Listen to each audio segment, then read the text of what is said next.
Hey guys, Sean here. Welcome to the F1 Word and to the US Grand Prix debrief. Now, after qualifying, it looked like we were set up for an absolute thriller, and although it maybe didn't live up to the pre-race hype, I still thought it was a pretty good race. We saw plenty of action in that midfield, the usual strategy intrigue at the front, and we even ended up with some good battling between the leaders right towards the end. Even if the yellow flags at turn 12 did end up spoiling the battle I really wanted to see, and that was Lewis Hamilton versus Max Verstappen. As mentioned yesterday, I am going to stick with the, I suppose, format, if you like, that I've used for the last couple of debriefs. So I'll go over the championship tables in just a moment and then pick out a few talking points. But as ever, let's start by having a look at the final race result. Valtteri Bottas took the win in Austin with teammate Lewis Hamilton in second, and that second place was enough for Lewis Hamilton to secure this year's world title. Max Verstappen ended up in third place. He did apparently pick up some damage to his front wing on the first lap, which compromised his race to a point. So with that in mind, he drove very well again and did a good job to be so close to second place come the end of the Grand Prix. As I touched on at the start there, could he have taken second place without those yellow flags? Charles Leclerc ended up in fourth place. I will talk about Ferrari a little bit later on. I'll also talk about Alex Albon, who finished fifth. Daniel Ricciardo was sixth for Renault, a properly good Sunday for the Aussie who made up ground early on, including an overtake on a struggling Sebastian Vettel. He was also one of the few that managed to make the one-stopper work and just about kept himself ahead of Lando Norris come the checkered flag. Norris was seventh at the end, and that was a battle I really enjoyed, Norris versus Ricciardo. And the Brit was just 0.4 of a second behind the Renault as they crossed the line. Super good fight. And as I said about Verstappen, could he have made a move on the final lap without those yellow flags at turn 12? Of course, we'll never know, but McLaren did switch to a two-stop with Norris, by the way, and it did nearly pay off, but he got some good overtaking done. Carlos Sainz was 8th in the second McLaren, and he believes he could have achieved more in the race, but he did acknowledge that it was an important result for the team given how badly things went for them last Sunday in Mexico. Nico Hülkenberg took a couple of points for Renault in 9th place, and Sergio Perez, who started from the pit lane after failing to stop at the weighbridge during FP2, recovered to finish in P10. Really good drive. There was an incident between him and Daniel Kvyat, who ended up being classified in 12th, but again, I will talk about that a little bit later in the video.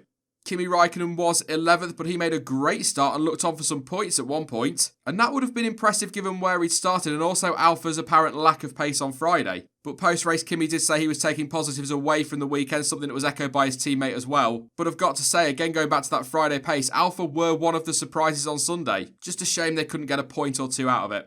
I've already mentioned Daniel Kvyat there in 12th, Lance Stroll was 13th, Antonio Giovinazzi finished in 14th in the second Alpha with the Haas of Romain Grosjean 15th at their home Grand Prix. Not a good weekend for Haas at all again. Pierre Gasly was 16th, absolutely gutted for him. He had been so good all weekend and could have been on for at least a point. However, he did apparently have contact with Sergio Perez at turn 13 and that damaged the Toro Rosso's suspension, and that's also why he plummeted through the field late on in the race. Now, at time of recording, I have not seen that incident between the two of them, so I can't really give an informed comment on it, but the fact that no penalties were handed out, I can only assume it was just one of those racing incidents.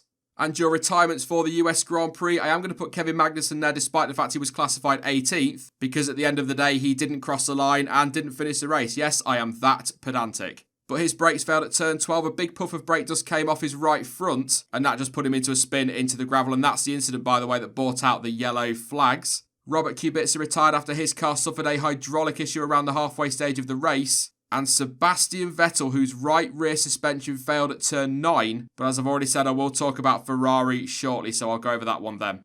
All of that means that with 2 races to go, both titles are completely wrapped up now. Lewis Hamilton is top on 381 points. He cannot be caught. Valtteri Bottas also secured second in the championship. He's got 314 now, with Charles Leclerc third on 249 points. Max Verstappen moving up to 4th place. He's got 235 points, 5 more than Sebastian Vettel in 5th. Alex Albon has made his way up into 6th place already. He's got 84 points, with Carlos Sainz 7th on 80, Pierre Gasly 8th on 77, and then it's Daniel Ricciardo on 46th in 9th place, and Sergio Perez rounds out that top 10 with 44 points on the board. In the Constructors' Championship, as we already know, Mercedes are the champions, 695 points for them. Pretty safe bet they're going to be ticking over 700 this year. Ferrari is still second on 479, with Red Bull third on 366. McLaren are still best of the rest, 121 points in 4th place, with Renault 5th on 83. And then we've got Racing Point moving up 1 place to 6th on 65 points. Toro Rosso dropping to 7th on 64. That is a very close fight. Looking forward to that in the final 2 races. And then rounding out the top 10, we've got Alfa Romeo on 35, Haas on 28, and Williams still with 1 point on the board. Right then, there is only one place to start in terms of the talking points that I've picked out, and that is of course with race winner Valtteri Bottas and 6-time Formula 1 world champion Lewis Hamilton. Starting with Bottas, he was impressive all weekend, well certainly from quali onwards anyway. He pulled a strong lap out of the bag to take pole position and then drove brilliantly on Sunday to take his 4th win of the season and wrap up 2nd place in the championship as well. He did end up on a 2-stop strategy in the end, which for him at least was the right call, but that is absolutely with the benefit of hindsight because when I was watching that live, I thought that call was a mistake and had cost him the race, but he had to react to Verstappen's early pit stop or he risked being undercut. So it was, I guess, a smart move. His pace after that first stop was impressive and he closed the gap down to his teammate to, well, nothing basically. And after his 2nd stop, he managed to do the same again, and that's when we got to see a good scrap between the two Mercedes for a couple of laps late on. I did wonder how hard they would fight or would be allowed to fight, but huge credit to Mercedes who let them get on with it. I guess that's easier with the Constructors' Championship wrapped up though. Now obviously Hamilton was on a 1-stopper and was struggling with his tyres late on, and he was a bit of a sitting duck. I mean, not only did Bottas have much fresher tyres on, he was also running a set that were a compound softer, so perhaps it was a bit of a foregone conclusion. Still though, it was fun to watch and I properly enjoyed it. Bottas deserves a huge amount of credit, not only for how he drove on Sunday, but also for how he's driven over the course of the season. I said it in yesterday's watch-along. Although there have been ups and downs again in 2019, I actually think he's driven better this year than he did last year. And ultimately, he did everything he could to keep the title fight, I guess, alive until Brazil. However, despite his win, 2nd place was more than enough for Hamilton to wrap up that 6th world title. This is a race debrief, so I'll try and keep this as short as I can, and I will be doing a video on Lewis Hamilton at some point in the coming weeks, but I do just want to give my thoughts on his title win. Simply put, absolutely incredible. He now sits between the legends that are Michael Schumacher and Juan Manuel Fangio when it comes to the number of titles won, and just as I say that, it really does hit home. We are witnessing history here, and we're witnessing one of the all-time greats. Now, where he ranks is definitely a subject for a future video, but he's got to be right up there. Of course, the car has done its part, but that's the case for most world champions, if not all of them. Michael Schumacher won 5 in a row during an era dominated by Ferrari. He wasn't winning them in a Minardi. So this whole fastest car argument doesn't completely wash with me. Yeah, that Merc is a phenomenal car, and the way they've dominated since 2014 is in itself incredible. But for any driver to win a world title, they need to have a car capable of at the very least challenging for wins. And quite frankly, the guy just does not get the credit he deserves. But that's something that will come after he's retired. I think people will look back at Hamilton as a true great, but he's never going to be fully appreciated whilst he's still racing. And to be fair, I always felt that was the case with the likes of Schumacher as well. But Hamilton's achievements should not in any way be called into question. He is a 6-time Formula 1 world champion. That's 6. And that isn't something that happens by accident. He thoroughly deserves all the praise and credit that he is getting, and absolutely does not deserve the stick he's getting in some quarters of the media and in the F1 fan base. Love him or hate him, look at what he's doing on track.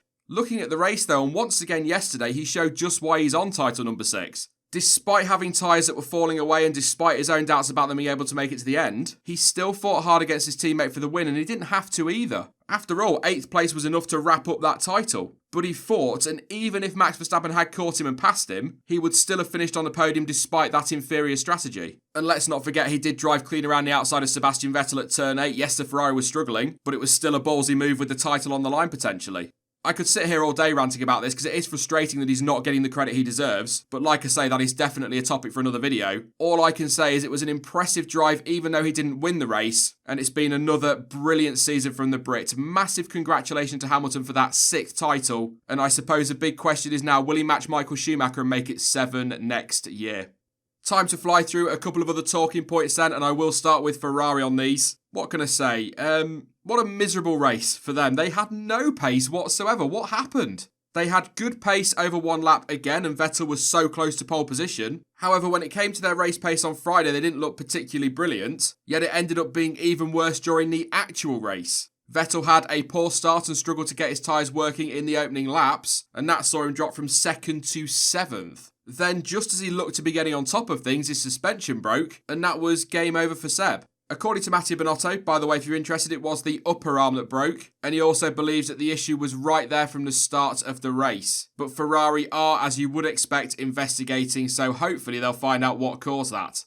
Vettel did say post-race that he also thinks the damage was there from the first lap, and that it could have been one of the factors in his early struggles, but it was the bump at turn 8 that just proved too much, and that caused the failure. Really disappointed for Seb, actually, because he looked like he might be able to challenge for the win again, though his race pace on Friday wasn't brilliant, but surely he would have been on to fight for a podium at the very least. That left Charles Leclerc as the sole remaining Ferrari, and he had just no pace at all. Despite pitting the same number of times as Max Verstappen ahead, he was a whopping 47 seconds behind the Red Bull come the end of the race. That is a massive gap. Now, Max was a bit cheeky after the race, and when asked why he thought Ferrari was so off the pace, he replied with, quote, "That's what happens when you stop cheating." Yeah, the FIA issued a new technical directive concerning fuel flow regulations ahead of the US Grand Prix, and that has led to some claiming that Ferrari's sudden loss of pace in Austin was due to this, let's say, clarification. However, Binotto has obviously strongly denied that, saying the team have not looked at the directive in detail yet and they changed nothing with their power units at the weekend. He did also describe comments made by rivals post-race as very disappointing and says that their Sunday struggles were a combination of factors including Leclerc losing all of FP3 due to an oil leak and having to take a downgraded engine, as well as problems switching on the tyres in the first stint. I've not got too much to say on this because I don't know if Ferrari have changed anything with their power unit. It is curious though that they lost so much of their advantage after the directive was issued, but I think Brazil will be telling and will be able to form a better opinion on it all then. You know, if they suddenly rock up to Brazil and dominate in a straight line, then perhaps it was all just a coincidence. If they struggle again though, then maybe there is a little bit more to it. What I will say is I do get the feeling that this is one of those stories that's going to rumble on over the next couple of weeks and in the run up to the Brazilian Grand Prix. So definitely watch this space with that one. Moving on, and right at the end of the race, Sergio Perez and Daniel Kvyat came to blows at turn 15. The Russian, who obviously couldn't go for it in turn 12 due to those pesky yellow flags, threw one up the inside of the racing point and just, well, drove into him. Can't really put it any other way. Kvyat was livid after the race and said that the penalty was BS and accused Sergio Perez of turning in on him. I get the feeling, though, that once he's watched a replay of it, he might just change his view. Perez does not really turn into him if he does at all, and Kvyat just almost cuts the corner, clunks the curb, and understeers clean into him. I have tried to find somewhere Perez might be to blame, for the sake of balance, but I really can't. That is, for me, 100% on Kvyat, and completely worthy of a 5-second time penalty, which in the end cost him a points finish. And by the way, absolutely nothing wrong with him going for the move. It's nice that there are drivers that will take a risk. But if you cause a collision as a result of taking that risk, at least own it. I mean, I guess to be fair to drivers, emotions and adrenaline are running high directly after the race, so maybe we can't take everything they say as gospel. But again, I really do think that once he's watched that back, he will feel very differently. Penalty all day long. And finally, Alexander Albon, got to talk about him. He was voted as driver of the day by the fans, and he had a mega race to be fair and drove well again to recover to 5th place despite an early pit stop following contact with Carlos Sainz at turn 1. On that incident, Albon was sandwiched between Leclerc and Sainz in that first corner and ended up hitting the Spaniard who was on the outside of him. The stewards did take a look at it but decided to take no further action, and honestly, I completely agree with that call. It was just one of those first lap things and we see them all the time. Like I said last week, it's going to happen when you've got 20 cars more or less going into the same corner at exactly the same time. Ultimately, both cars were able to continue, although again, Albon did have to make an early pit stop for repairs, but I really don't think there was much in that. What a recovery though, 3 pit stops, loads of battling and overtaking, and he ends up P5 come the end of the race. I have to say, it's really hard to argue against him being voted as driver of the day, but I think it was a tough call this weekend. Honourable mentions absolutely go to Daniel Ricciardo, Lando Norris, Sergio Perez, and of course Valtteri Bottas and Lewis Hamilton, all for different reasons. I think there were more than a handful of drivers who delivered very strong performances in Austin, not just on Sunday, but also on Saturday. Pierre Gasly, for example. Up until right towards the end of the race in that contact with Perez, he had a really good weekend. Next up though, it's Brazil, one of my favourite tracks and one of my favourite races of the year. And of course now what makes this even more exciting is that the gloves are off at the front with the championships both being decided, and there is also still plenty at stake in that midfield. Cannot wait for Brazil. That is it then for the US Grand Prix debrief, but as always there is a poll at the top right of the screen where you can rate the race, and you can also let me know your thoughts on the weekend down in the comment section. Now, I will be back soon with more content as ever, but in the meantime, don't forget that you can of course follow me over on social media, and all of the links you need for that are in the description down below. But as ever, thank you for watching. I've been Sean, this has been the F1 Word, and until next time, goodbye.